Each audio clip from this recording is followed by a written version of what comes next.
ertaman sahar turganda bomdodga, ayniqsa bomdod bilan muazzin azon aytgandan keyin bomdodni sunnati bilan farzni o'rtasida o'tirganda shu kalimani o'qish kerak. Qaysi kalima? La ilaha illallohul malikul haqqul mubinni 100 dona o'qish kerak. Bunga hadis bor alohida. La ilaha illallohul malikul haqqul mubin o'qigan odamga, muhtaram jamoat, payg'ambarimiz sollallohu alayhi va sallam aytganlar, qabrda azob bo'lmaydi degan. Qabr azobi haq, qabr azobi haq.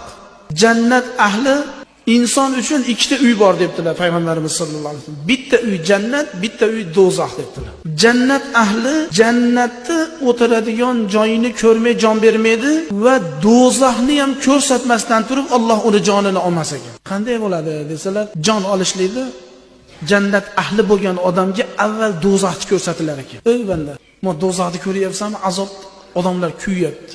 O'tda tosh bilan inson qizitar ekanda. Ko'ryapsanmi deb azobni ko'rsatib qo'rqib ketyapsan, yo'q, bu yerga kirmaysan.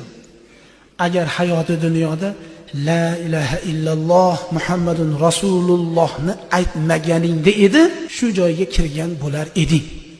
Sen bunga loyiq emassan deb jannatga ko'rsatilar ekan va jannatga kirgizilar ekan va jannatda o'tiradigan joyini ko'rsatilar. Endi haligi do'zaxga kiradigan insonga qanaqa bo'ladi desa, jon olishdan avval jannatni ko'rsatilar. Jannatdagi rohat, lazzat, mazani ko'rsatib turib, haligi bandani ishtiyoq qildirar ekan Xudo.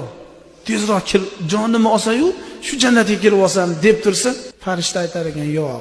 Shu yerga kirmoqchi eding, joying shu yer edi sen. Lekin afsus, dunyoda la ilaha illalloh Muhammadun rasulullohni aytmaganliging sababidan mana shu joy senga harom bo'ldi. Endi seni boradigan joying mana bu jahannamni ko'rsatilar. Kim xohlaydi uni?